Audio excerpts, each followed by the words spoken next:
anges avec toi. Mon papa, mon papa, mon papa, Jésus, mon papa, Yahweh, mon papa,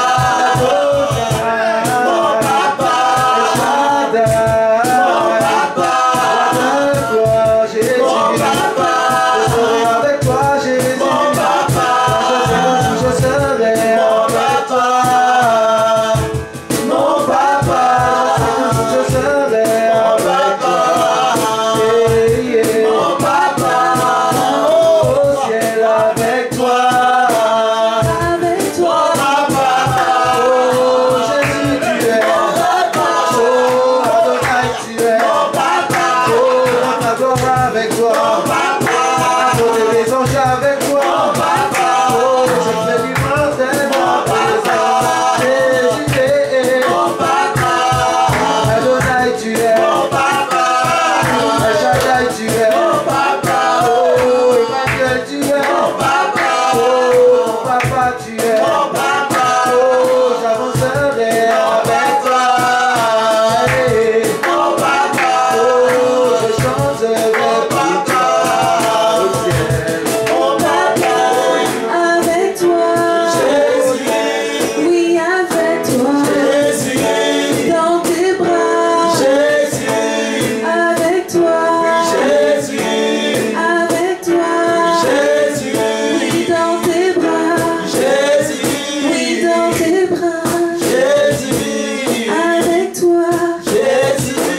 Avec toi, oui avec toi, dans tes bras, avec toi, avec toi, oui dans tes bras, oui dans tes bras,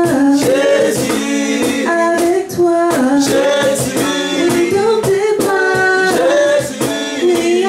toi, oui dans tes bras, oui avec toi, oui dans tes bras, Jésus, oh, il est tellement doux, avec toi, il est tellement patient, avec toi, Jésus-Christ, Jésus en moi, Jésus Jésus-Christ, en moi, Jésus-Christ, Jésus en moi, de tout à nous, Jésus en moi, Papa en nous, Jésus en moi, Jésus en nous, Jésus en moi, de tout en nous, Jésus en moi, mon Dieu en nous, Seigneur, au nom de Yeshua, au nom puissant de Jésus-Christ. Oh Papa, tu es glorieux, Seigneur mon Dieu. Tu es glorieux, Jésus. Seigneur, on te laisse la première place, Papa. La première place pour toi, Seigneur. Nous sommes que des humains. Nous sommes tellement fragiles, tellement faibles, Papa. Prends la première place, Seigneur mon Dieu. Seigneur, au nom puissant de Jésus-Christ. Amen. Bonsoir, frères et sœurs. Bonsoir à tous, à toutes. Du coup, je vais laisser mes frères et sœurs se présenter. Bonsoir à tous, je suis votre sœur Maïka. Bonsoir tout le monde, moi je suis le frère Stéphane. Bonsoir, je suis le frère Hervé. Bonsoir, je suis le frère Roger. Bonsoir, moi c'est le frère Joël. Bonsoir, moi c'est Joseph. Donc voilà, ce soir, nous sommes le lundi 16 juillet. Donc du coup, Dieu nous a mis à cœur de faire une deuxième partie par rapport à l'émission voilà, sur l'évangélisation.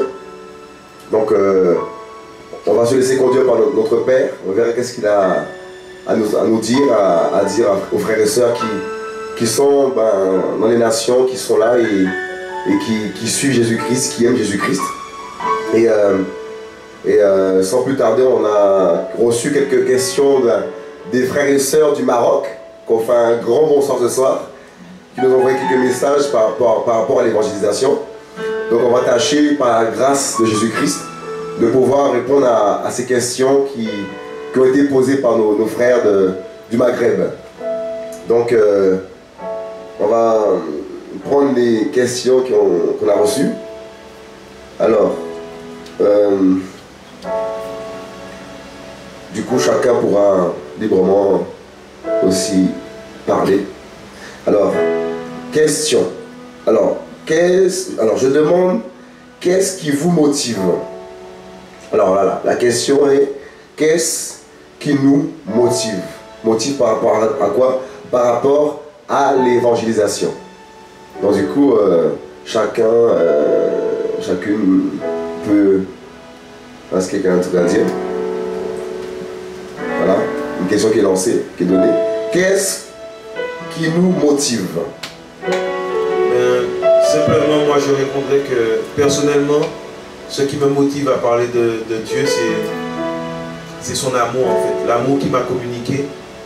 Et c'est comme un feu en fait qui brûle en moi, et par rapport à cela, ben, on ne peut que le partager aux autres. Parce que en fait, on ne peut être égoïste avec cet amour, parce que cet amour aussi c'est un feu. Et même si nous-mêmes on ne voulait pas le partager, ben, c'est plus fort. C'est plus fort, il y a des âmes derrière.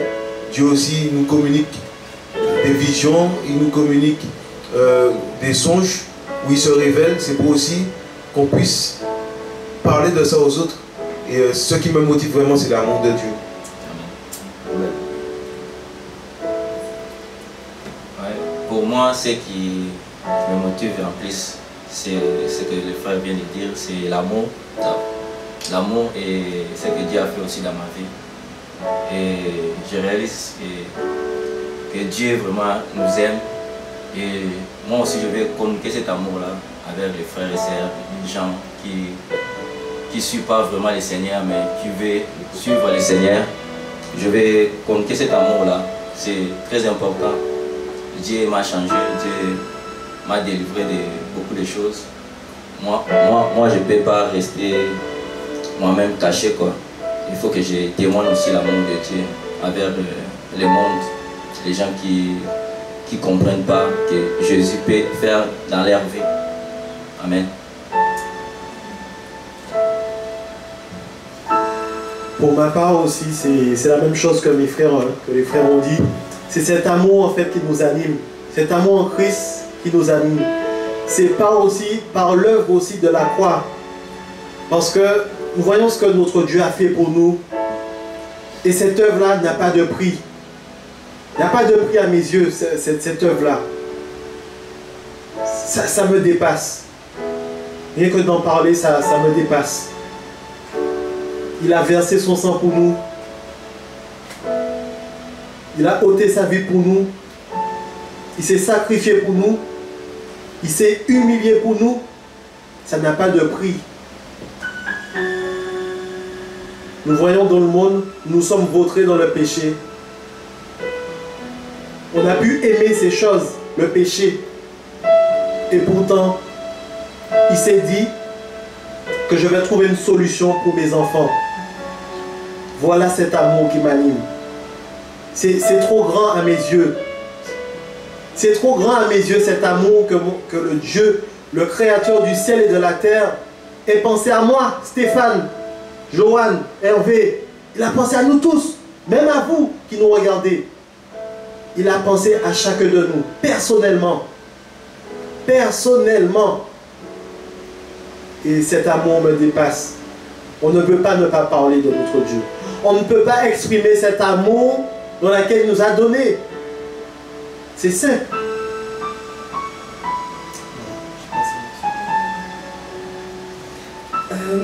Pour ma part, c'est l'amour aussi, mais l'amour de la vérité. Je vais préciser la vérité dans un monde où le mensonge est tellement présent, et avoir reçu la vérité, c'est en fait on peut plus rester comme ça et ne pas parler de Jésus-Christ en fait. Et de voir en fait les personnes qui souffrent autour de nous et qui n'ont pas cette vérité, ça me motive en fait, ça me motive de parler de Jésus-Christ qui est la solution. Donc c'est vraiment cet amour que Jésus a déposé en moi, cet amour pour la vérité, pour dire qu'il y a une solution en fait qui est Jésus, tout simplement. Je pense qu'ils ont déjà répondu à la question.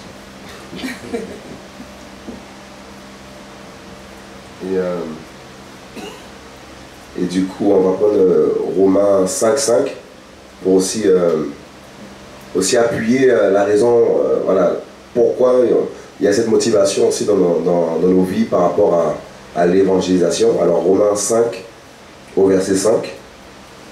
Alors il est dit or l'espérance ne confond pas, parce que l'amour de Dieu est répandu dans nos cœurs par le Saint-Esprit qui nous a donné, qui nous a été donné, voyez.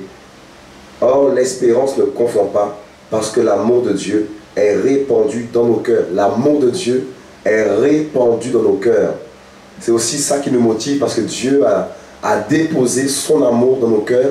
Et c'est un amour qui nous pousse aussi à aller témoigner de son amour à ceux qui ont besoin de cet amour, qui ont besoin de Jésus-Christ, qui cherchent l'amour dans diverses choses et que ce n'est pas l'amour véritable. L'homme a besoin de l'amour de son Créateur. Sans l'amour de son Créateur, l'homme va tourner en rond. Tout ce qu'il fera va pas honnêtement le combler. C'est pour cela que nous, chrétiens, qui avons reçu cet amour par le Saint-Esprit dans nos cœurs, qui a été répandu dans nos cœurs par l'Esprit de Dieu, voilà, nous devons aller apporter cette joie, cet amour, voilà, ce nom véritable de Dieu. On doit le prêcher en fait à ceux qui ne sont pas convertis, pour qu'ils puissent être sauvés. Et aussi en Matthieu 22, 37. Voilà. Jésus lui dit, tu aimeras le Seigneur ton Dieu de tout ton cœur. Voyez, tu aimeras ton Dieu de tout ton cœur, de toute ton âme, de toute ta pensée. C'est ça aussi qui nous anime. L'amour que nous avons pour Dieu. Quand tu aimes Dieu de toute ta force, toute ta pensée, de toute ton âme, tu ne regardes qu'à lui. Il n'y a que lui qui te, voilà, qui te sera, comment dire, en fait, il sera la seule solution pour les âmes. Le seul nom que tu vas vouloir prêcher, c'est Jésus-Christ. Parce que tu vas tellement l'aimer que tu ne pourras pas le garder pour toi. Quand tu aimes quelqu'un, tu parles de lui. Quand tu n'aimes pas quelqu'un, tu ne parles pas de lui. Voyez, c'est ça qui nous pousse à aller évangéliser, à aller témoigner de son nom. C'est l'amour que Dieu nous a donné. Sans cet amour, on ne peut pas. Sans cet amour, on va regarder à nous-mêmes. Et on ne peut rien faire sans Jésus-Christ. Voilà pourquoi on a besoin de son amour. On a besoin d'être focalisé sur lui. Parce que si on est focalisé sur autre chose, on n'aura pas envie de témoigner de lui. Vous voyez? Donc je ne sais pas si quelqu'un a quelque chose à dire. Non? En fait, moi, j'ai un petit truc à dire. En fait, effectivement, j'ai juste une petite pensée par rapport à ça. C'est dans 1 Jean 4, verset 7. Il dit, 1 Jean 4, verset 7, « Mais bien-aimés, aimons-nous les uns les autres, car la charité est de Dieu. Et quiconque aime son prochain est né de Dieu et connaît Dieu. Celui qui n'aime pas n'a pas connu Dieu, car Dieu est charité. » Et en fait, on voit que Dieu nous a aimé le premier. Et aimer notre prochain aussi, c'est partager ce que Dieu nous a donné. Parce que Dieu nous a donné la vie. Par son amour, il nous donne la vie, l'espérance de la vie éternelle. Et cette assurance-là aussi, à cause de la croix. Donc, si nous disons aimer Dieu, logiquement, en fait, c'est une conséquence. Cette conséquence-là de son amour nous pousse à aller vers l'autre. Aimer l'autre, c'est aussi lui parler de la vie qu'on a reçue. Lui donner cette nourriture-là qu'on a mangée. Cette eau qu'on a bu. Et qui n'est d'autre que Jésus-Christ. Amen. Et une autre question qu'on a reçue est le but de l'évangélisation. Alors le but de l'évangélisation. Pourquoi évangéliser? Est-ce que quelqu'un peut dire?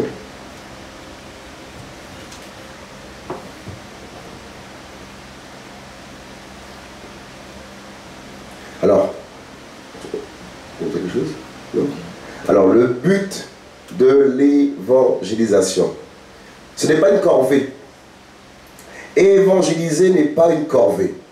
Si ça devient une corvée, c'est qu'il y a un problème. Évangéliser, c'est une joie. C'est une joie, on le fait par amour. Par, voilà, je dirais plus poussé par le Saint-Esprit. Parce que la Bible dit aussi que c'est poussé par le Saint-Esprit que les saints prophètes ont prophétisé. Et en l'occurrence, moi, ma prière que je fais tout le temps à Dieu, c'est de ne pas évangéliser pour évangéliser, mais évangéliser par contrainte, comme nous dit la parole. Par contrainte, parce qu'on y est contraint. Et le but de l'évangélisation, c'est, on va prendre Matthieu 24, au verset 14. Matthieu 24, au verset 14. Cet évangile du royaume sera prêché dans toute la terre habitée, pour servir de témoignage à toutes les nations, et alors viendra la fin. Voilà. Ben, c'est pour servir de témoignage qu'il y a un seul chemin, une seule vérité, une seule vie, c'est Jésus-Christ. C'est sûr que le monde ne va pas y croire. C'est sûr que quand tu vas aller prêcher Jésus-Christ, on ne va pas te croire. On va souvent se moquer de toi. Comme dans Acte 2, on a vu, lorsqu'ils étaient dans la chambre haute, ils étaient en prière, le feu de Dieu est descendu sur eux, ils sont partis évangéliser. Et on voit plus bas qu'on s'est moqué de ces hommes et ces femmes qui sont partis témoigner de la vérité, témoigner que Jésus-Christ était ressuscité, témoigner que Jésus-Christ était mort pour nos péchés. On s'est moqué d'eux. On a dit ils sont pleins de vin doux, un truc comme ça. Alors que c'était le matin. Vous voyez?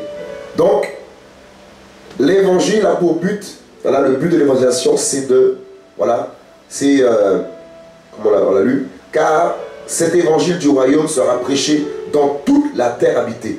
C'est-à-dire toute la terre habitée doit entendre l'évangile. C'est-à-dire que là où tous les enfants de Dieu se trouvent, il faut qu'ils parlent de Jésus-Christ. Parce que si la Bible dit, et alors viendra la fin. Donc si on ne parle pas de Jésus-Christ, il n'y aura pas la fin. Donc si on veut que la fin arrive, que Jésus-Christ revienne, eh bien, il faut qu'on se mette au travail. Que nous puissions témoigner partout où nous sommes.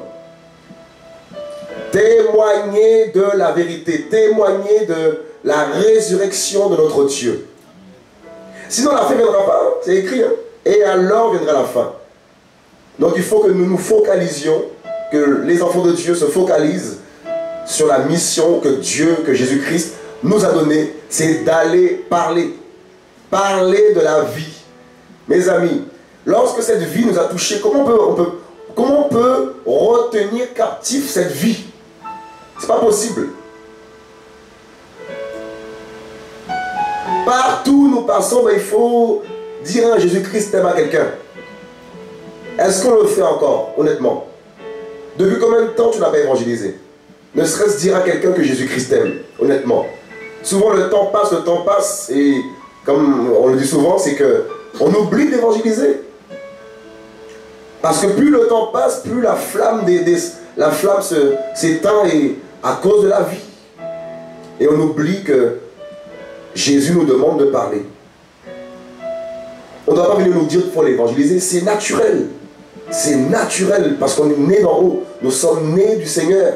Nous sommes ses enfants. Donc nous devons parler de lui. C'est lui qui a un truc à dire.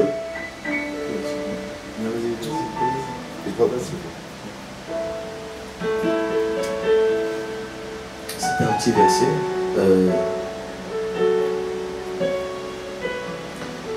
C'est dans 2 Corinthiens 4.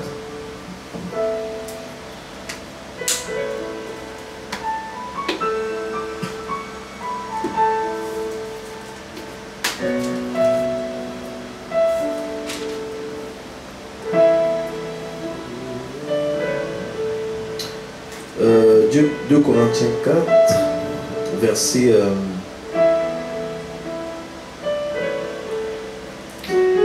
11, à partir du verset 11. Tout le monde y est. Car nous qui vivons, nous sommes sans cesse livrés à la mort pour l'amour de Jésus, afin que la vie de Jésus soit aussi manifestée dans notre chair mortelle, de sorte que la mort opère en nous, mais la vie en vous. Mais ayant le même esprit de foi, selon qu'il est écrit, j'ai cru, c'est pourquoi j'ai parlé. Nous qui croyons, et c'est pourquoi nous parlons. En fait, lorsque tu crois, tu parles. Et Paul là nous dit que, mais ayant le même esprit de foi en foi, selon qu'il écrit, j'ai cru, c'est pourquoi j'ai parlé. Paul a cru et c'est pour ça qu'il a parlé. Lorsque tu crois en Dieu, lorsque tu crois à la vie, tu parles pour que les autres soient sauvés. Parce que même quand on continue en haut, ils disent que même si la mort opère en nous, mais la vie en vous, en ceux qui ne croient pas en Dieu, mais la vie opère en eux en fait. Et c'est par sacrifice en fait. C'est parce que Dieu par amour a donné son Fils afin que quiconque croit ait la vie éternelle. Et nous par amour, nous donnons aussi son Fils parce que nous avons cru en lui. Pour que vous ayez la vie. C'est pour la vie que nous faisons ce genre de choses, par amour. Nous ne faisons pas ça par simple convoitise, parce que tout le monde évangile et nous allons aussi, non. C'est parce que nous savons que nous avons reçu cette vie. Nous partageons ceux qui n'ont pas la vie. Ce n'est pas par forme d'égoïsme. Nous ne gardons pas la vérité pour nous, mais nous partageons simplement.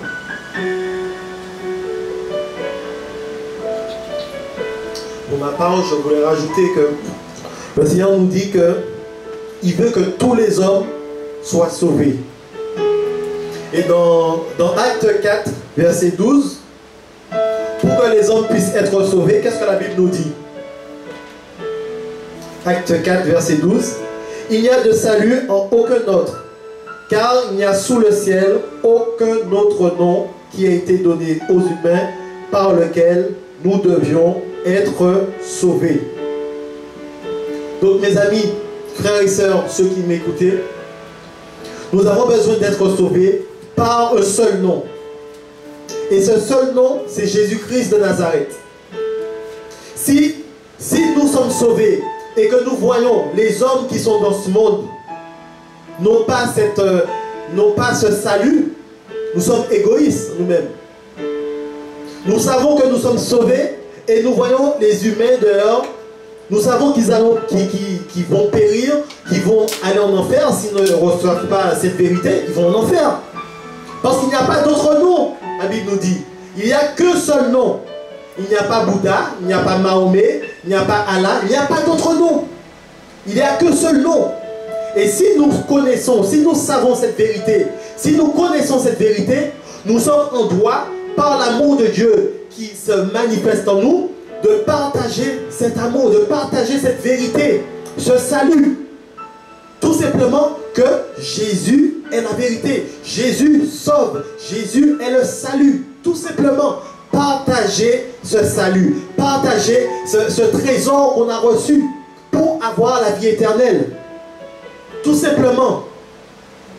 Monsieur, madame, je peux vous présenter Jésus parce que Jésus sauve. Jésus peut vous sauver. Jésus peut vous donner la vie éternelle. Tout simplement, par amour. Par amour pour Dieu. Parce que Dieu veut que tous les hommes soient sauvés. Et Dieu nous a donné ce service d'aller proclamer cette parole, d'aller proclamer ce salut envers tous les hommes. Parce que ce n'est pas lui qui va descendre sur terre pour annoncer cette parole. Non, ça c'est notre service. Nous les chrétiens, nous enfants de Dieu, nous qui avons reçu Christ en nous. Nous devons aller proclamer cette parole. Partager cet amour. Voilà. Et c'est vrai que la parole dit que on n'a pas reçu un esprit de timidité, mais un esprit de force. Et souvent, on peut souvent dire on est timide et on n'ose pas ouvrir sa bouche et parler. Alors que la parole dit ouvre ta bouche et je la remplirai. C'est-à-dire que tu peux aller avec deux versets. Un verset, tu peux toucher un cœur. Il ne faut pas s'attendre à connaître toute la Bible de Genèse Apocalypse pour pouvoir aller évangéliser. Non. Avec ce que tu as reçu, vas-y. Le peu que tu as reçu, Dieu peut prendre ce que tu as reçu dans sa parole, de sa parole, pour parler à travers nous. Et dans 2 Corinthiens, il est écrit que c'est comme si Dieu exhortait par nous.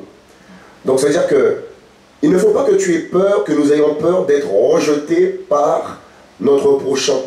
Parce que nous parlons de Jésus-Christ.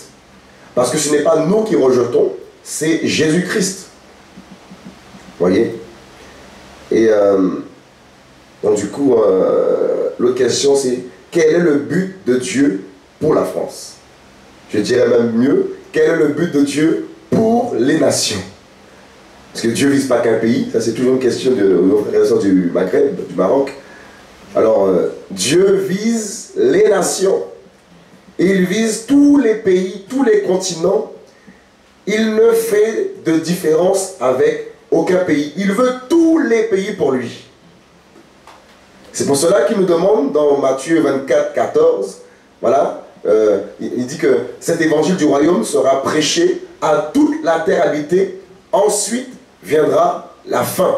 Donc Dieu veut que tous les pays entendent l'évangile. C'est pour cela que Dieu donne de différents moyens de parler de lui sur les réseaux, de faire véhiculer ce message. Parce que Dieu veut sauver les âmes. Beaucoup d'âmes périssent. Beaucoup de gens périssent et vont en enfer. C'est pour cela que cette vie qu'on a reçue, on ne doit pas la garder pour nous. Parce que lorsque nous autres, on était dans le monde, dans le péché, eh bien, quelqu'un nous a prêché cette parole. Et nous avons été délivrés. Et nous avons maintenant cette relation avec Dieu. Il nous a guéris de diverses maladies que nous avions. Des gens aussi veulent être guéris. Donc si nous gardons cette parole, cette vérité, cette puissance de Dieu qu'on a reçue, eh bien, beaucoup meurent. Beaucoup meurent. Et donc le but de Dieu pour les nations, c'est le salut. Car Dieu appelle tous les hommes à la repentance. Dieu veut sauver tous les peuples. Donc c'est-à-dire que même si tu es au Maroc, même si c'est un pays qui est hostile à l'évangile, eh bien, Jésus, si tu restes en prière, il va te conduire de la manière dont il faut faire pour aller sauver ce peuple qui prie un Dieu qui ne répond pas, un Dieu inconnu qu'ils ne connaissent pas. Il te donnera les moyens, il te donnera les directives. Tu seras étonné, choqué de la manière dont Dieu va te conduire pour parler aux âmes. Il n'y a pas de difficulté avec Dieu. Il n'y a pas de difficulté avec notre Dieu. Il touche quand il veut, où il veut, il fait ce qu'il veut. Et alors, du coup, alors, une question. En France, est-ce que l'évangile est accepté? En France, est-ce que l'évangile est accepté? Bon, est-ce qu'on peut répondre? Est-ce que l'évangile est accepté en France? Bon, quand tu parles aux gens, comment ça se passe à peu près? Quand tu vas parler aux gens, comment ça se passe à peu près? Pour que tout le monde puisse répondre, voir un peu.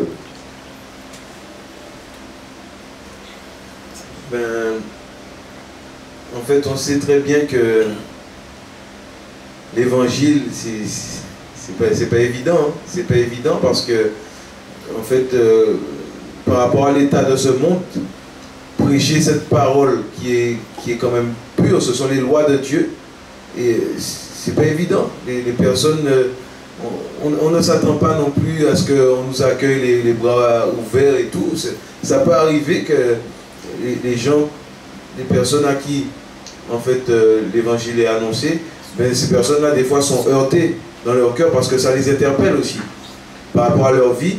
Et par rapport à ça, des fois, ben, en tout cas pour ma part, j'ai pu voir que l'évangile n'est pas tout le temps bien accueilli. Mais cependant, il y a des cœurs qui sont disposés à recevoir cette vérité.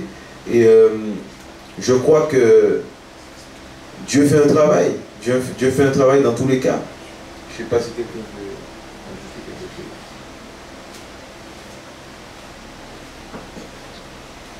Mais pour ma part, en France, nous savons que au niveau de l'Europe, les Européens sont très, on va dire, sont très restreints au niveau des croyances. Pour ma part, ça c'est mon idée. Et après, comme le frère a dit, on ne s'attend pas à ce que les gens nous acclament, que les gens puissent nous dire Amen. Nous venons, nous annonçons la parole, et c'est le Seigneur qui touche, c'est le Seigneur qui dispose les cœurs, c'est le Seigneur qui touche les cœurs. Nous sommes rien. C'est Dieu vraiment qui dispose les choses pour que les gens puissent écouter cette parole. Mais par ma petite année d'expérience, j'ai déjà vu le Seigneur toucher pas mal de personnes, des Européens, des Africains, des musulmans. Oui, le Seigneur dispose les cœurs. Le Seigneur dispose les cœurs. Parce qu'il est prêt à agir et la Bible nous dit qu'il arrive à grande vitesse. son retour est proche. Donc le Seigneur veut sauver. Donc nous voyons qu'il y a un mouvement de l'Esprit qui est puissant. Le Seigneur touche les cœurs, le Seigneur dispose les cœurs. Et les hommes sont attentifs, écoutent. Et bien sûr, il y en a aussi ceux qui n'écoutent pas. Il y en a ceux aussi qui refusent. Il y en a ceux qui rejettent, qui nous insultent. Mais tout ça, c'est biblique. La parole nous dit qu'il y en a beaucoup qui n'aimeront pas entendre la vérité. Et nous devons faire avec. Parce que c'est biblique. Voilà. En fait, pour parler de la France est religieuse déjà. Parce que quand on voit l'état de la France est basée sur une forme de religion catholique, entre guillemets. Pourquoi? Parce qu'il y a les rues Sainte-Marie, Joseph. En fait, la France connaît cette forme de religiosité. Mais le problème, c'est le vrai message qu'ils n'acceptent pas parfois.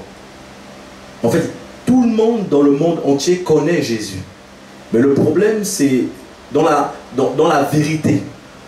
Tout le monde, tu peux dire à n'importe qui en France, qui est Jésus, ils vont te dire, bah, Jésus, voilà, c'est le Fils de Dieu, etc., etc. Ils vont te détailler même leur vie. Parce que nous voyons peut-être les films de Jésus, etc. Mais le problème vient de la vérité. Le problème vient du message. Quel est le message du temps? Le message que Jésus est venu prêcher. C'est là où les hommes, en fait, ont détourné ce message pour emmener les gens à l'égarement.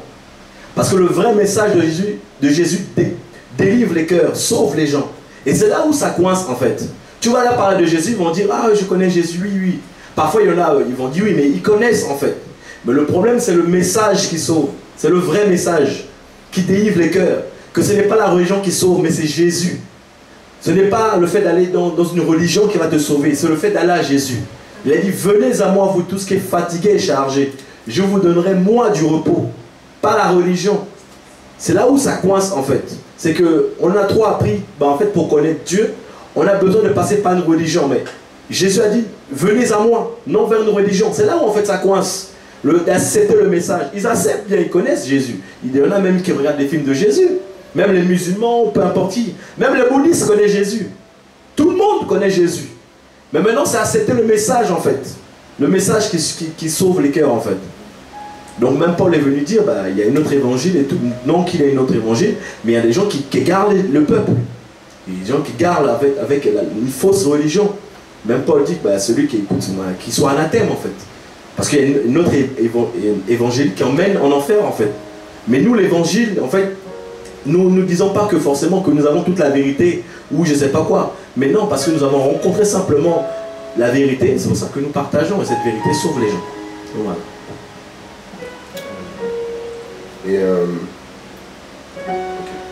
Et du coup, encore l'Apocalypse 17. Apocalypse 17, au verset 8. Et au verset 8, on va descendre un petit peu. La bête que tu as vue était, et elle n'est plus, elle doit monter de l'abîme et aller à la destruction. Voilà. Et les habitants de la terre, ceux dont les noms ne sont pas écrits dans le livre de vie, dès la fondation du monde, seront dans l'admiration en voyant la bête parce qu'elle l'était et qu'elle n'est plus et qui toutefois est. Voyez. En fait, il y a des gens, leurs noms ne sont pas écrits dans le livre de vie de Dieu. Parce que la Bible dit aussi qu'il y a beaucoup d'appelés, mais peu d'élus. Comme le dit dans le livre de Matthieu. On va annoncer l'évangile, tu vas annoncer l'amour, la solution pour le salut. L'homme refuse. C'est l'homme qui refuse d'aller au paradis. Ce n'est pas Dieu qui condamne les hommes. Ce n'est pas Dieu qui te dira tu vas en enfer. C'est l'homme qui décide délibérément de rejeter la vérité, de rejeter la croix. Voyez. Et Dieu dit aussi que avant la fondation du monde, il connaît en fait toute chose. Il nous connaissait. Donc il sait d'avance qui va accepter, qui va rejeter l'évangile. Donc notre problème à nous, chrétiens, c'est que lorsqu'on va évangéliser, ce n'est pas chercher à convaincre les gens. Toi, libère simplement la parole. Libérons simplement les paroles que Dieu nous donne. Prêchons Christ avec l'esprit de Christ. Et Dieu fera son travail. Nous devons juste semer l'évangile, semer la parole que Dieu nous donne à l'instant T. Et la parole tombera dans les cœurs. Et si c'est des cœurs avec la bonne terre, eh ben, elle produira du fruit. Souvent, ce qui arrive, c'est que lorsqu'on va évangéliser, on entend toujours les gens crier « Amen !» Il ne faut pas te fier à ça. Les Amen là ne veut pas dire une vie qui est touchée, une vie qui va se mettre en règle. Souvent, tu entendras les belles paroles. Tout à l'heure, on va parler un peu de ça tout à l'heure. Mais nous, le problème, c'est de prêcher l'évangile et nous allons. Si les gens viennent t'arrêter, arrête-toi. Parle-leur encore. S'ils veulent plus de questions par rapport au message que tu prêches. Vous voyez? Donc, tout ça pour répondre à la question de la sœur. Est-ce que l'évangile est accepté? Comme le dit la parole, il y a beaucoup d'appelés, mais peu d'élus. Très peu hériteront de la vie éternelle. Beaucoup vont rater l'enlèvement. Au nom de Jésus-Christ, je parle au nom de Jésus. On veut partir, frère. On veut aller au ciel. C'est pour cela que il faut annoncer ce royaume, ce paradis, ce repos, mes amis. Parce qu'en enfer, là, les gens vont souffrir. Ils vont brûler. C'est pour cela qu'ils doivent entendre ce message. Car ce message va soit les sauver, ou soit les condamner. C'est pour cela qu'il ne faut pas retenir la vérité. Toi, annonce la parole. Parce que dans Ézéchiel 3, il est dit aussi que si on n'avertit pas le méchant de la mauvaise vie qu'il vit, eh ben, son sang, Dieu peut nous demander son sang. C'est pour ça que des fois on peut réfléchir. Dieu nous dit, va parler à telle personne aujourd'hui. Tu sors dans ton quartier, même dans ton quartier, même dans ton immeuble. Est-ce que ton immeuble a entendu l'évangile? Nous on est là, oui, la Coupe du Monde, comme il y a la Coupe du Monde. La France a gagné, oui, j'aime beaucoup mon pays, comme je l'ai un peu relaté hier. Mais j'ai même pas crié. J'étais dans mon canapé, j'ai regardé le match. C'est normal, c'est pas un péché le foot, hein, c'est pas un péché.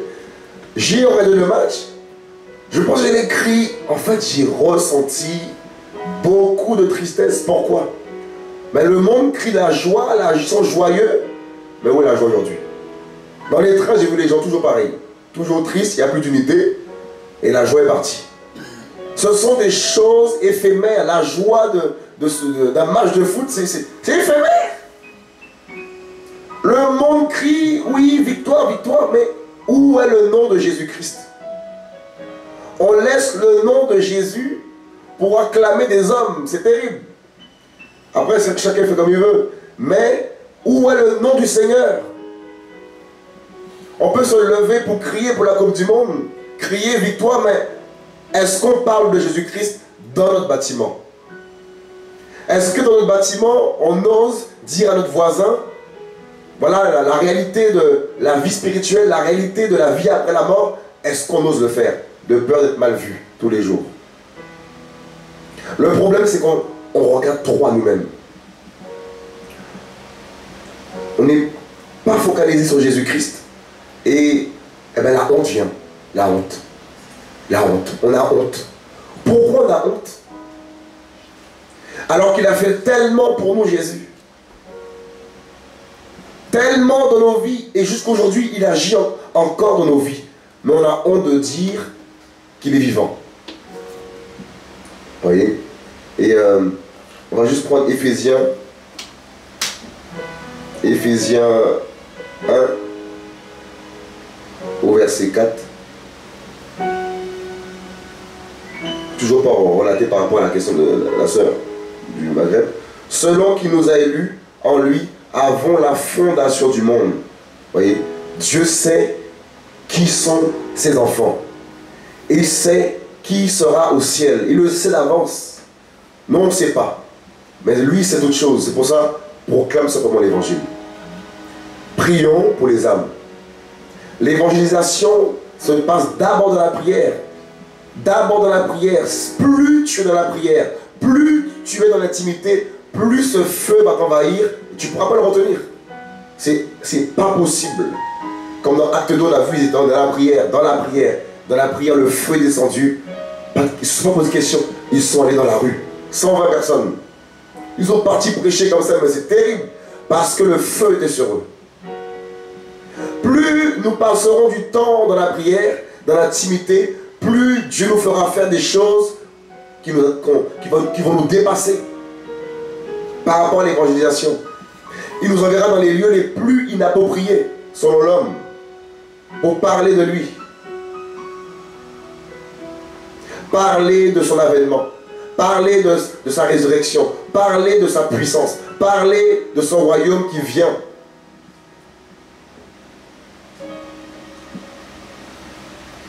Donc, nous simplement ouvrons la bouche et parlons.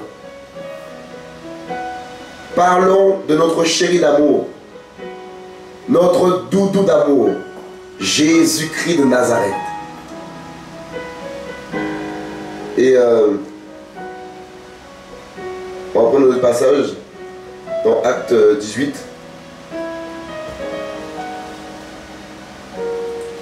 Acte 18, au verset 8.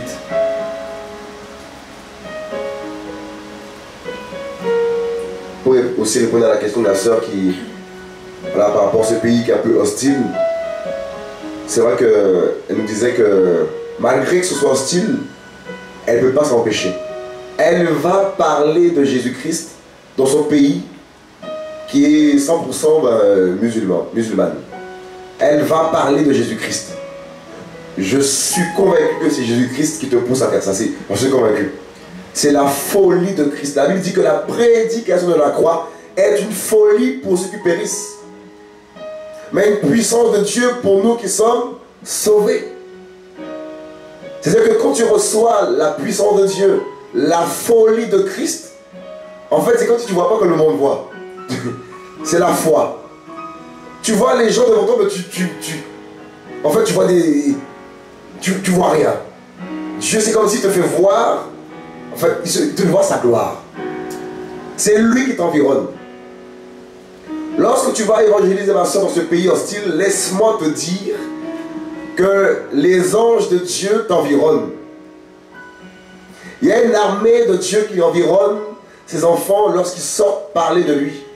Nous sommes équipés. C'est pour cela en même temps on a l'assurance. Parce que Jésus est là. On sent sa force. Et tout ce qu'il nous dit de dire, on le dit au nom de Jésus-Christ. Des fois la chair veut parler, mais on veut être conduit par l'esprit. Parce que la chair des fois elle veut parler aussi. Donc nous prions que Dieu nous conduise par l'esprit pour dire tout ce qu'il nous dira de dire sans rien retenir, sans rien cacher. Et c'est magnifique. La parole de Dieu, c'est magnifique. C'est magnifique de parler de Jésus-Christ.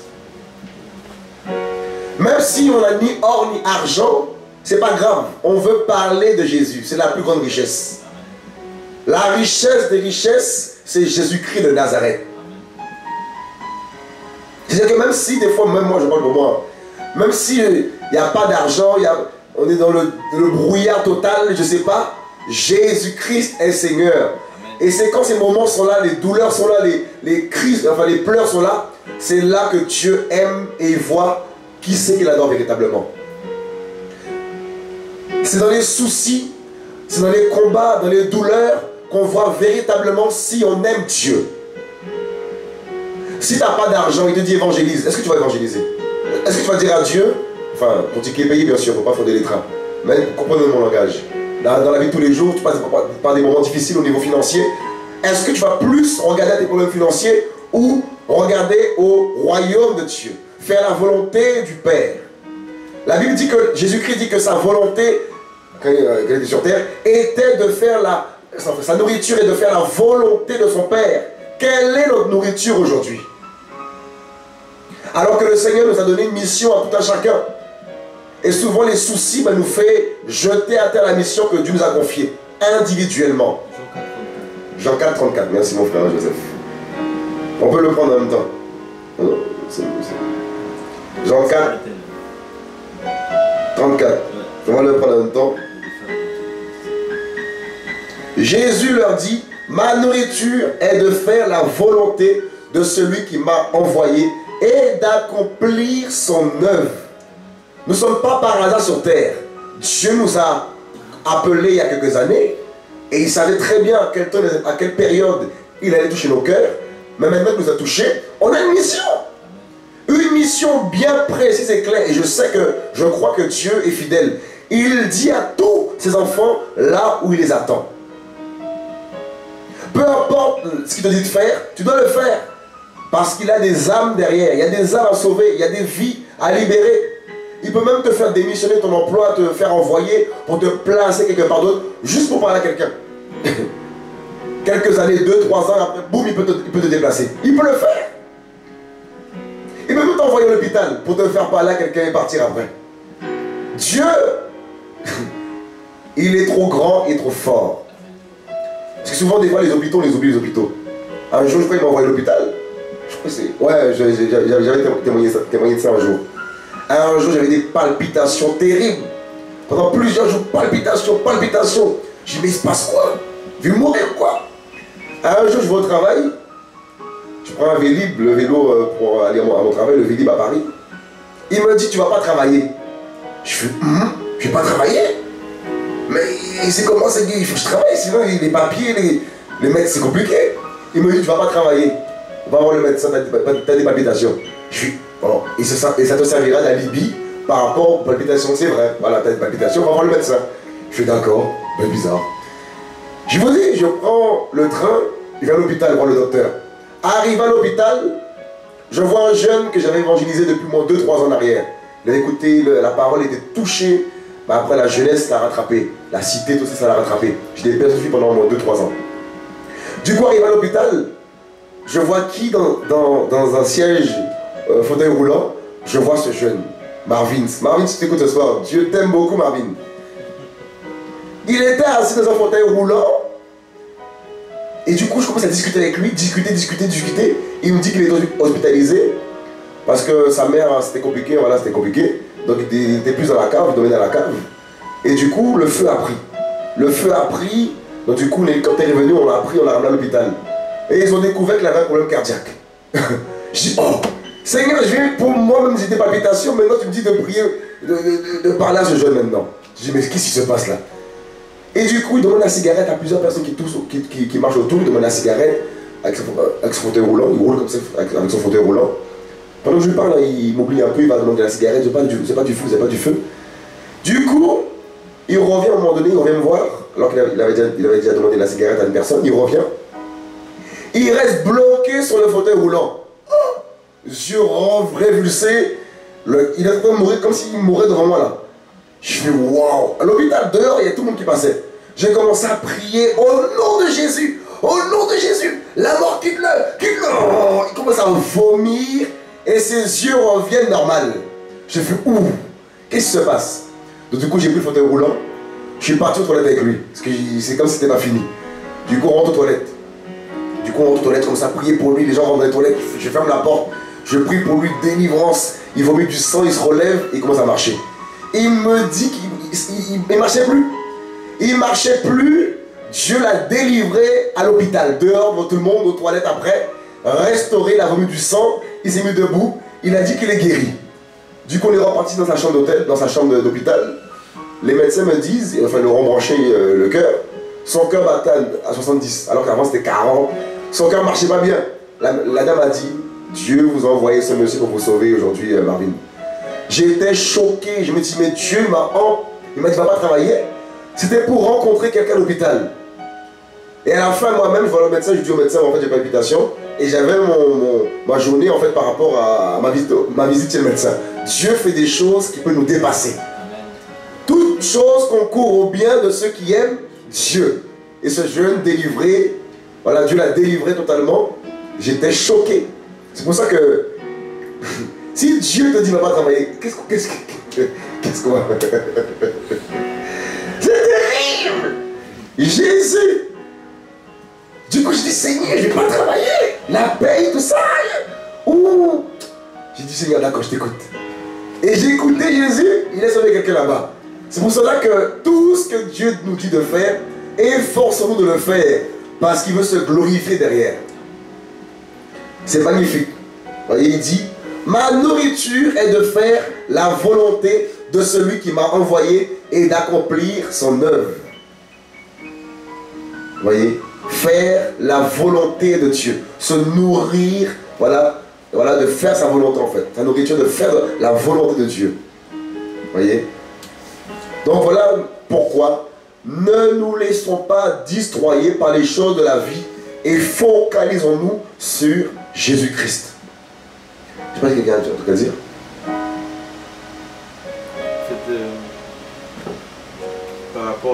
Par rapport à la question de la sœur, j'avais juste un verset pour l'encourager. C'est dans 2 Timothée 4, du verset 1 à 5.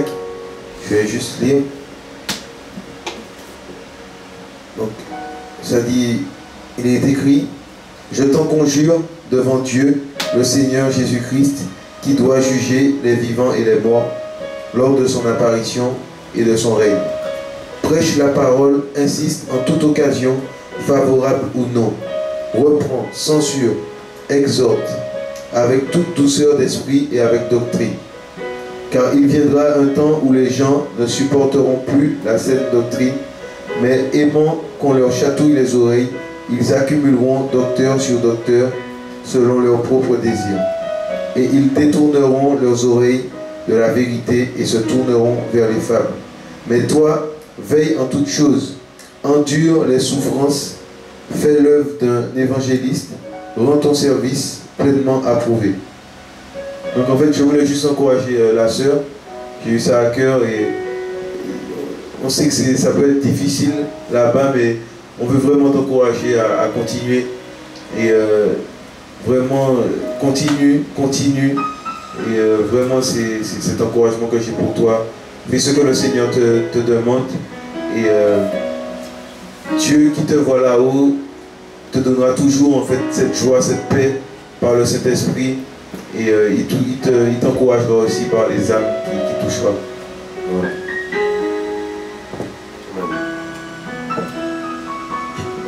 Bon, ma soeur aussi, je veux t'encourager.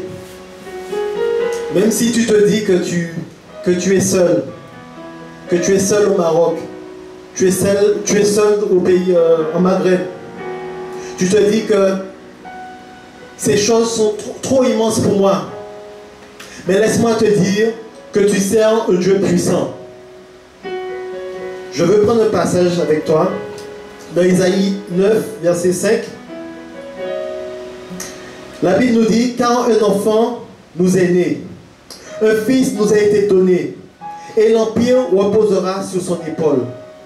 On l'appellera son nom, le miracle, le conseiller, le Dieu puissant, le Père d'éternité, le prince de paix, pour accroître l'empire et une paix sans fin au trône de David et à son royaume, pour l'affermir et le soutenir par le droit et par la justice, dès maintenant et à toujours.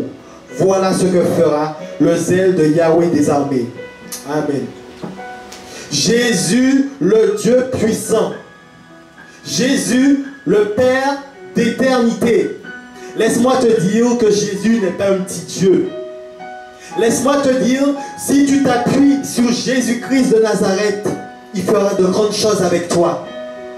Il agira puissamment avec toi. Ma soeur, lève-toi. Appuie-toi sur Jésus. Accroche-toi au pan de sa robe. Il fera de grandes choses avec toi. Jésus n'est pas un petit Dieu. Lève-toi, ma soeur. Lève-toi au Maroc. Crie à Jésus-Christ de Nazareth et marche. Proclame sa parole. Proclame son évangile. Proclame la paix. Proclame que Jésus-Christ est le Dieu véritable. Proclame que Jésus-Christ est le roi des rois.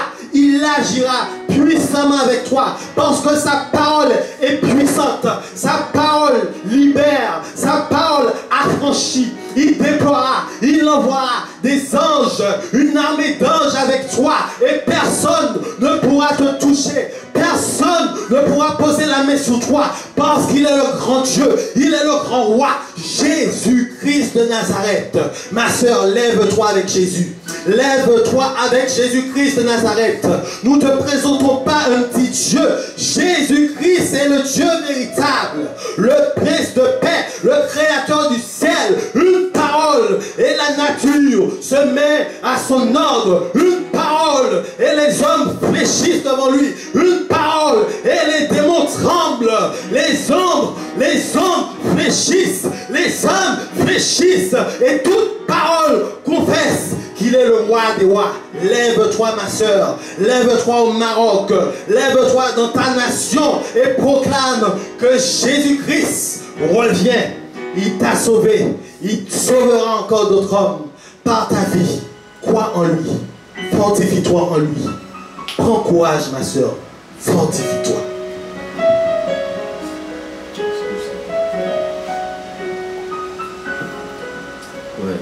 Merci Jésus. Et j'avais simplement un petit verset et un léger témoignage. Et donc Jacques 1, verset 22, il dit « Mettez en pratique la parole et ne l'écoutez pas seulement en vous portant vous-même par des vains discours. Car si quelqu'un écoute la parole et ne la met pas en pratique, il est semblable à un homme qui regarde dans un miroir son visage naturel et qui, après s'être regardé, s'en va et oublie aussitôt qui il était. Qui es-tu? C'est la question.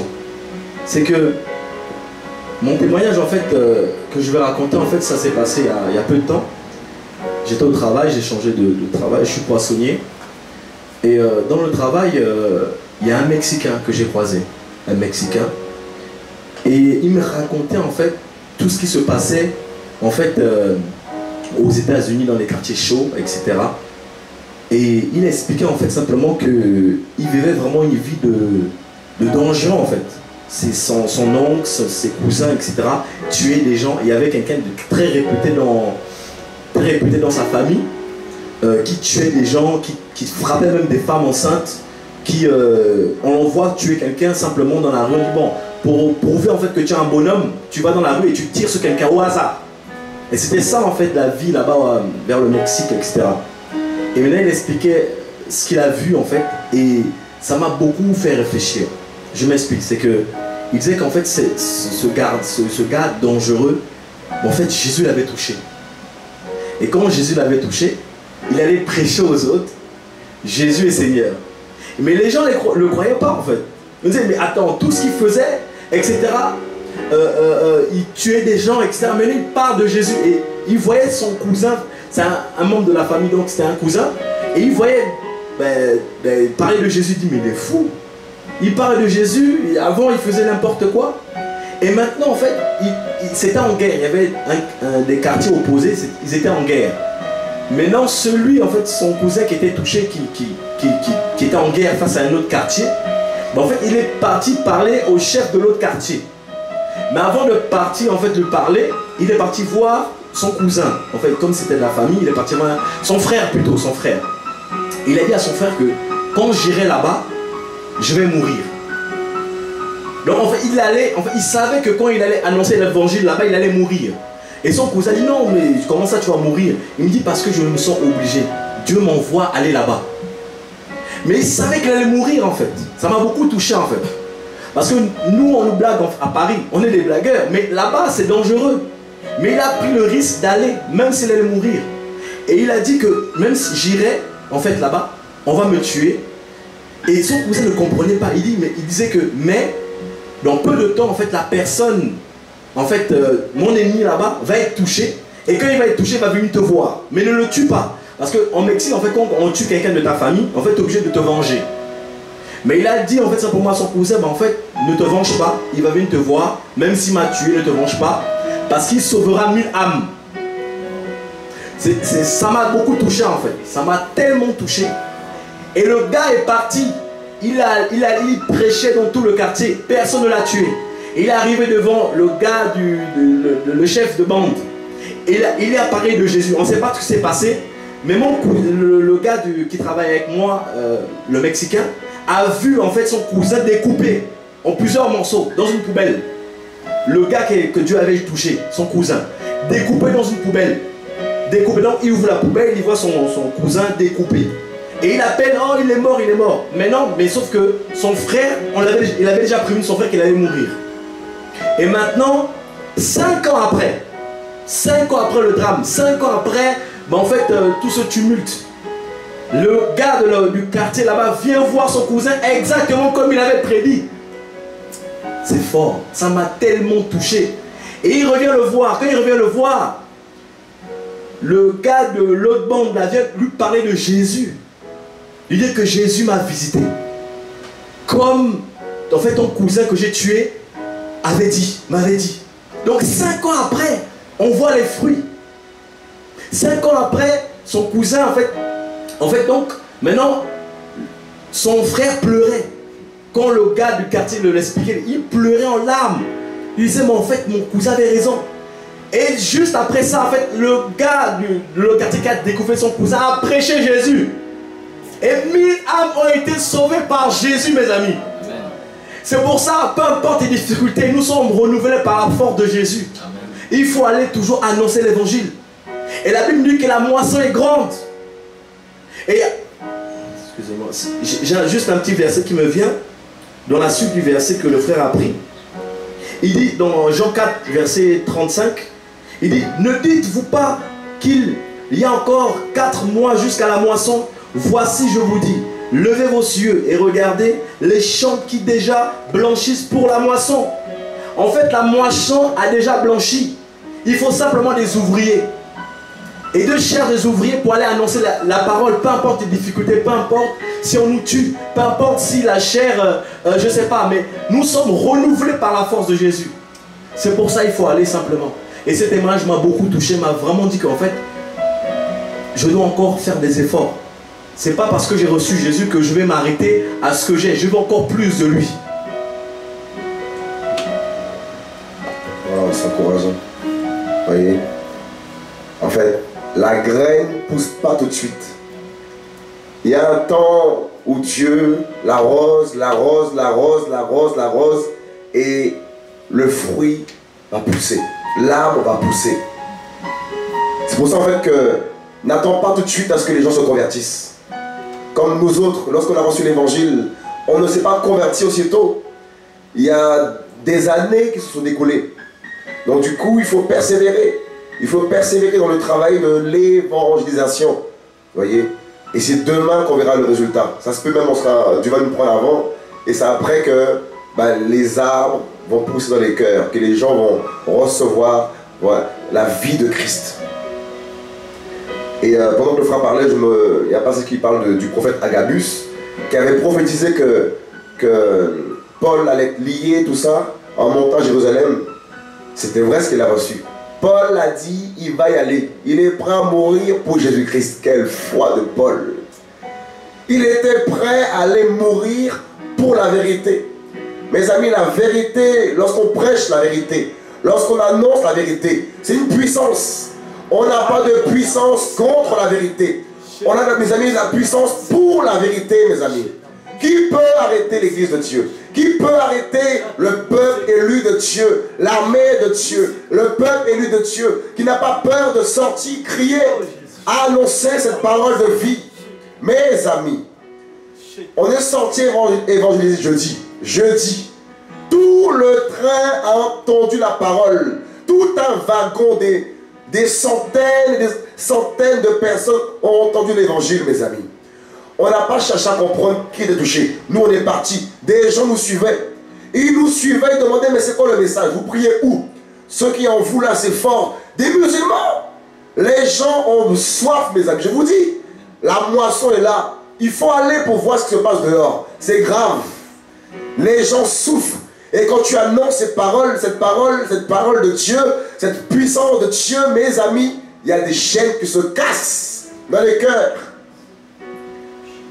Maintenant, il faut l'audace. L'audace, elle vient par Jésus-Christ. Comme Paul l'a eu, comme nos frères l'ont eu. Ils ont été pour Christ. Ils ont dit aux magistrats, comment dire, en fait, il fallait qu'ils obéissent à Dieu. Ils voulaient plaire à Dieu. Ils ne voulaient pas écouter aux hommes, les paroles des hommes. On leur a dit, arrêtez de propager cette parole dans Jérusalem, mes amis. On est en France. La France, tu vas entendre la parole parce que Dieu t'aime. France, Dieu t'aime. Paris, Dieu t'aime. Oh, Paris, Jésus t'aime. Et nous t'aimons, Paris. Nous vous aimons. Voilà pourquoi nous voulons simplement obéir à la Bible. Allez vous annoncer la vie. La vie de Christ. Jésus-Christ revient. C'est magnifique.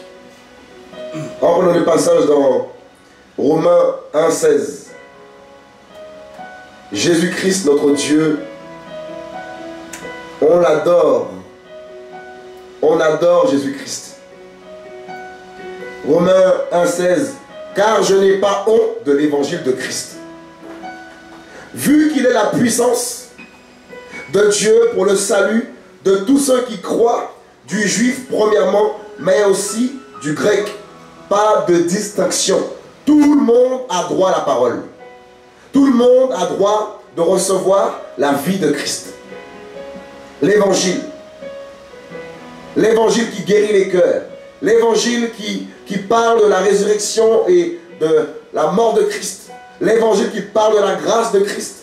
L'évangile, mes amis, qu'on a besoin, que les hommes ont besoin. Ont plus besoin de l'évangile que de l'argent. Parlons de Yeshua. Chaque jour, témoignons de Yeshua par notre conduite, par notre langage, par notre façon de s'habiller. Nous devons être des témoins. Nous sommes le sel de la terre, nous dit la parole, la lumière de ce monde. Où est notre lumière? Où est notre lumière qui doit luire, qui doit briller? Parfois on cache cette lumière parce qu'on a honte, on a peur. Laissons briller la lumière de Christ en nous. Laissons briller Jésus-Christ en nous. Car un jour, il nous dira, bon et fidèle servant, bon et fidèle serviteur, entre dans la joie de ton Père. Oh, mes amis, couronnés de vie, couronnés, mes amis, de la gloire de notre Dieu. Il y a une récompense. Souffre pour la parole, souffre pour l'évangile. Souffrons pour l'évangile. Même si on est rejeté, même s'il y a des insultes, c'est pas grave, c'est rien. Dieu nous protège. On prend le passage rapidement dans Acte 18. Acte 18. Jésus-Christ. Il y a une puissance dans le nom de Jésus. Oh Jésus. Jésus. Jésus, oui Jésus, oui Jésus, oui Jésus, oui Jésus, oui Jésus, oui Père.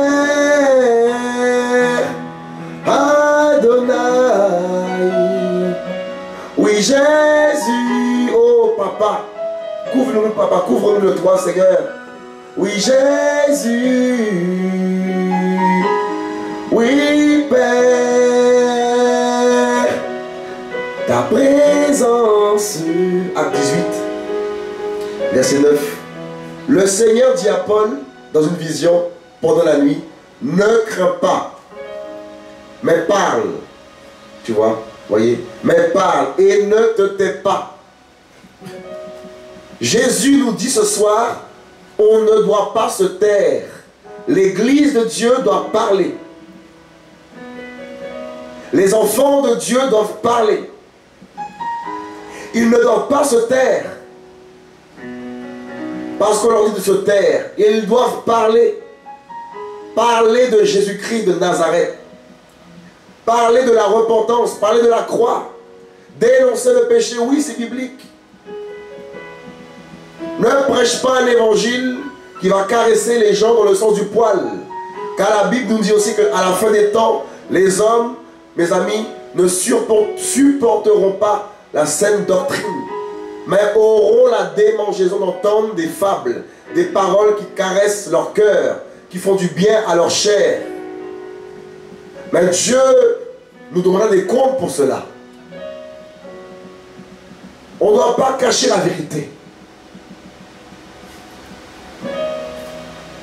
Il dit, mais parle et ne te tais pas, parce que je suis avec toi. Et personne ne mettra la main sur toi pour te faire du mal. Parle, car j'ai un peuple nombreux dans cette ville. Parle, car Dieu a un peuple nombreux dans ton quartier. Parle, car Dieu a un peuple nombreux dans ton bâtiment. Parle, car ton Dieu a un peuple nombreux dans ton travail, dans ta famille. Dieu a un peuple qui attend cette parole. Dieu a un peuple qui veut sauver. Il veut faire croître cette parole que tu vas semer dans leur cœur. Car c'est Dieu qui fait croître. Toi, tu as semé. Un tel a arrosé. Mais c'est Dieu qui fait croître.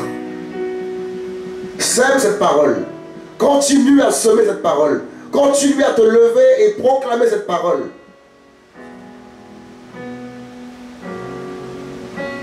Voyez, nous devons parler de Jésus. Être rempli de Jésus. Si nous manque la foi, on peut prier et le Seigneur va augmenter notre foi. Car notre foi, mes amis, est tellement combattue dans ce temps de la fin. Mais dans la prière, le Seigneur va nous relever. Dans la prière, le Seigneur va te fortifier. Dans la prière, le Seigneur te fera voir qu'à lui et plus à toi-même parce que tu as honte. Il est dit, je n'ai point honte de l'évangile. Parce que l'évangile est une puissance.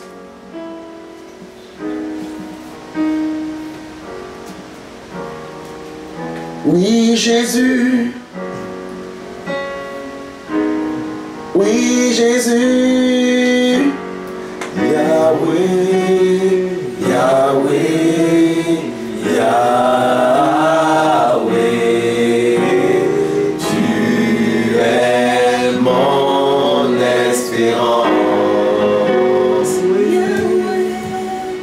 Yahweh, Yahweh, Yahweh.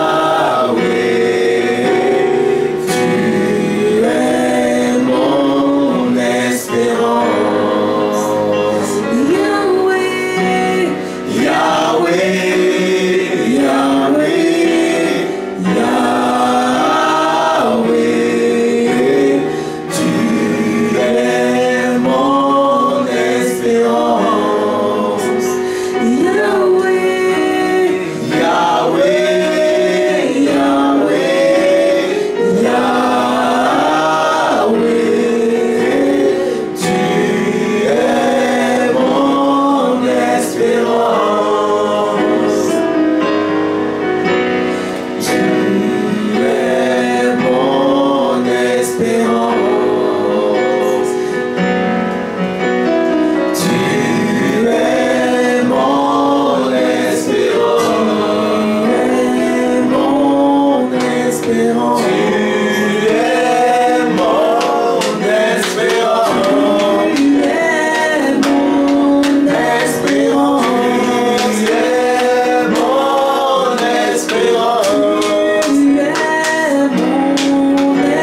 juste un dernier, à l'avant d'un dernier passage par rapport à lorsqu'on va évangéliser. Ne t'attends pas en fait à ce qu'on te dise des belles paroles. Il faut faire attention aux belles paroles des hommes. Parce que l'ennemi va aussi essayer de te faire croire que c'est toi qui fait quelque chose, qui agit, alors que c'est l'Esprit de Dieu qui agit en nous. Donc beaucoup de personnes te diront des belles paroles, tout ça. Et il faut faire attention à cela et rejeter cette belle parole dans ton cœur pour ne pas que ça puisse germer. Et on peut prendre Acte 16, verset 16. Et or il arriva que comme nous allions à la prière, là c'est Paul et Silas. Or il arriva que comme nous allions à la prière, une servante qui avait un esprit de python et qui en devinant apportait un grand profit à ses maîtres est venue à notre rencontre.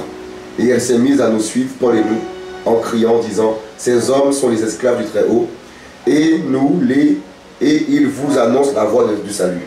Elle faisait cela depuis plusieurs jours, mais Paul, fatigué, se retourna et dit à l'esprit, je t'ordonne au nom de Jésus-Christ de sortir de cette fille, et il sortit au même instant. Mais les maîtres de la servante, voyant disparaître l'espoir, voyant disparaître, alors on était où? Mais les maîtres de la servante, voyant disparaître l'espoir de leur gain, se saisirent de Paul et de Silas et les traînèrent à l'agora devant les magistrats. En fait, cette femme avait pour mission de semer l'orgueil dans le cœur de Paul et Silas parce que Dieu les utilisait puissamment et des prodiges, des guérisons. Et l'ennemi voulait que l'orgueil puisse entrer dans leur cœur. Et la Bible dit que Dieu n'aime pas l'orgueil. Et à un moment donné, Paul, il en a eu assez. Il a chassé cet esprit qui voulait les détourner de la voie du Seigneur. Et du coup, il faut faire attention aux belles paroles. Et surtout aussi, quand tu iras évangéliser, on va te proposer de l'argent, beaucoup d'argent. Ça va arriver, c'est sûr. Faut même pas prendre l'argent. Même l'eau, tout ça, on va te proposer, tout ça, il faut veiller à ne rien prendre parce qu'on ne sait pas qu'est-ce que l'ennemi prévoit pour nos vies. Donc veillez à soi par rapport à ça, même l'argent, parce que ça nous arrivait de sortir évangéliser. On nous a proposé des billets de banque, d'argent, c'est terrible. Même des dames qui disaient oui, prenez, c'est pour l'offrande, c'est pour la caisse, c'est pour dimanche. Dimanche alors qu'on est dans les trains ou dehors dans les rues, c'est pour l'offrande. Alors que voilà, Dieu ne nous a pas demandé d'aller prendre de l'argent des gens, il a demandé d'aller annoncer l'évangile. Et voilà, c'est vraiment un conseil qu'on peut donner par rapport aussi à ça. Et ce qu'on a pu vivre par rapport aussi à ça, on témoigne simplement par rapport à ça. Et un autre passage dans voilà, 1 Corinthiens 16 au verset 15. Et 1 Corinthiens 15. Non, excusez-moi, je me suis trompé. Voilà, 1 Corinthiens 16, 1 Corinthiens 15, verset 1. Or, mes frères, je vous rappelle l'évangile que je vous ai annoncé, que vous avez reçu, et dans lequel vous demeurez ferme, et par lequel vous êtes sauvés, si vous le retenez tel que je vous l'ai annoncé, à moins que vous n'ayez cru en vain. Car avant toute chose, je vous ai donné ce que j'avais reçu. On nous donne ce qu'on a reçu, la vie de Christ. À savoir que Christ est mort pour nos péchés. Voilà ce qu'on annonce. Christ est mort pour nos péchés. C'est ce qu'on doit annoncer. Voilà le message qu'on doit annoncer aux gentils. C'est que Christ est mort pour nos péchés. Que sur la croix, il a payé pour nous. Voilà le message qu'on doit annoncer aux hommes. Annoncer la résurrection, sa mort et sa résurrection. Parce que la sœur posait la question aussi par rapport à ça, je ne me trompe pas. On doit annoncer la mort de Christ sur la croix et sa résurrection. Et on va prendre un autre passage aussi dans Acte 2. Acte 2. Enfin, on va dans Acte 2, pas la peine de le prendre. Dans Acte 2, en fait, on a vu que Pierre est parti évangéliser et que Pierre n'a pas tout de suite allé sur les gens crier « Repentez-vous ». Il a discouru. En fait, il a eu un discours. Il a eu un discours par rapport à la parole du Seigneur, par rapport à ce qui vit avec Dieu, je ne sais pas, certainement. Voilà, il a annoncé la parole de Christ. Et c'est ce qui touche les gens. En fait, on ne doit pas aller directement voir les gens, leur dire « Repentez-vous », ils ne vont pas comprendre. On doit annoncer un message. Et ce message, c'est d'annoncer la parole, d'annoncer qui est Dieu, l'évangile tout simplement. Voilà, c'est ce qui touche les gens en fait en vérité. Et après, on a vu que lorsque Pierre a annoncé l'évangile, les gens ont dit après, que ferions-nous? Et c'est après que Pierre a dit, ben, il faut vous repentir. Il faut vous repentir de vos péchés et convertissez-vous. Et en gros là, vous serez sauvés. C'est ça en fait le message qu'on va aller annoncer aux âmes. Et dans Acte 17, si je ne me trompe pas, on va le prendre rapidement. Acte 17. Et je retrouve ce passage. Du coup, voilà. Acte 17, verset 15. On va le lire rapidement et on va laisser le frappard. C'est-à-dire, on va terminer par là par la suite. Ceux qui s'étaient chargés de mettre Paul en sûreté le conduisirent jusqu'à Athènes. Puis ils s'en retournèrent après avoir reçu l'ordre de Paul de dire à Silas et à Timothée de le rejoindre au plus tôt. Comme Paul les attendait à Athènes, il sentit au-dedans de son esprit s'irriter à la vue de cette ville entièrement adonnée à l'idolâtrie. Il discutait donc dans la synagogue avec les Juifs et les hommes criant Dieu et sur l'agora, tous les jours avec ceux qui s'y rencontraient. Quelques philosophes épicuriens et stoïciens se mirent à parler avec lui et les uns disaient, que veut dire ce discoureur? Que veut dire ce discoureur? C'est ce qu'on dit souvent de nous. Qu'est-ce qu'ils ont à nous dire? C'est fou. Bon, on arrive. Les autres disaient, il semble qu'il annonce des divinités étrangères parce qu'il leur annonçait Jésus et la résurrection. Alors ils prirent avec eux et le conduisirent à l'aréopage en disant, pourrions-nous savoir quelle est cette nouvelle doctrine dont tu nous parles? Le monde ne connaît pas trop, voilà, la doctrine. Donc, quand on va leur annoncer cette parole, ça paraît étrange. Parce que la Bible nous dit aussi que le monde, les hommes sont étrangers à la vie divine, à la vie de Dieu. Donc ça peut choquer lorsqu'on va annoncer qu'il y a une vie, qu'il y a un Dieu qui existe. Et ça peut étonner, ça étonne. Alors que les hommes peuvent croire à différentes choses dans ce monde qui sont mensongères. Et car tu nous remplis les oreilles de certaines choses étranges. Tu nous remplis les oreilles de certaines choses étranges. Nous voudrions donc savoir ce que veulent dire ces choses. Or, les Athéniens et les étrangers qui demeuraient à Athènes ne passaient leur temps qu'à dire ou écouter quelque chose de nouveau. Paul, debout au milieu de l'aréopage, leur dit, « Hommes Athéniens, je vous trouve à tous égards extrêmement religieux, car en passant, en regardant les objets de votre culte, j'ai même trouvé un autel sur lequel était inscrit au Dieu inconnu, celui que vous révérez sans le connaître. » Voilà le message. C'est ça. En fait, là, il a annoncé un message. Et quand tout est arrivé sur eux, repentez-vous. Il a annoncé un message que Dieu lui a mis à cœur pour annoncer ça aux hommes. Et à la fin, on voit qu'ils n'ont pas voulu tout l'écouter. Ils ont dit que lorsque Paul parlait de la résurrection et qu'il y avait une résurrection, tout ça après la vie terrestre, ils ont dit à Paul, on va t'entendre sur ce sujet un autre jour. En gros, les hommes ne sont pas trop intéressés par rapport au message de l'évangile. C'est souvent la fin de leur vie. C'est là que les gens se rendent compte que, oh, Dieu, il faut crier à Dieu maintenant. Alors que la Bible dit de ne pas endurcir son cœur, nous, vous, qui entendez cette parole. De ne pas endurcir son cœur, mais d'ouvrir son cœur à la parole du Seigneur. Tout simplement. Donc voilà, annoncer un message et ensuite annoncer, voilà, à la fin de ce message, la solution, le salut de ces âmes, tout simplement. Voilà. Je voulais partager une petite pensée, le Seigneur m'a mis à cœur. Et c'est dans 1 Jean 1, verset 1.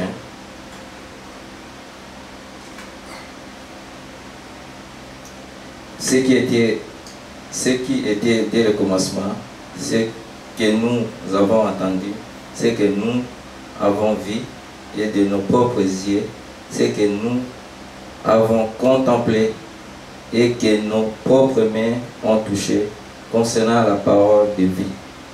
Car la vie a été manifestée et nous avons vu et nous lui rendons témoignage.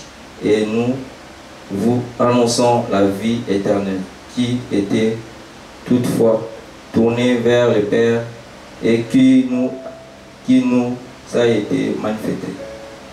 Amen. Et cette parole m'a beaucoup interpellé parce que la parole parle vraiment des choses qui était au commencement, la parole de Dieu, la parole qui était manifestée. Nous, on est là comme des témoins, on témoigne Christ. On manifeste la vie de Christ à travers les frères et sœurs, à travers la parole aussi. Et on voit que sans la vie de Christ, on ne peut pas vivre. Sans Jésus, nous ne sommes rien. C'est cette vie-là que nous voulons donner aussi aux autres, partager. Et cette pensée m'a beaucoup touché vraiment. Et nous sommes des témoins de Christ. On ne va pas baisser le poids. On ne va pas laisser que les autres parlent, pas nous. On est là pour Christ. On va témoigner l'amour de Christ partout dans les nations. Quels que soient les problèmes, quelles que soient les difficultés des pays, tout ça. Mais on est là pour témoigner Christ, témoigner l'amour, témoigner la vie de Christ. Amen. C'était vraiment une petite pensée par rapport, je pense qu'il y a des hommes et des femmes qui nous regardent, et c'est vraiment m'adresser aux femmes en fait, du Christ, des amoureuses de Jésus, en prenant Matthieu 28, juste pour vous dire qu'en fait, lorsque Jésus est ressuscité des morts, ce sont des femmes qui sont levées les premières pour annoncer l'évangile. Ce sont des femmes.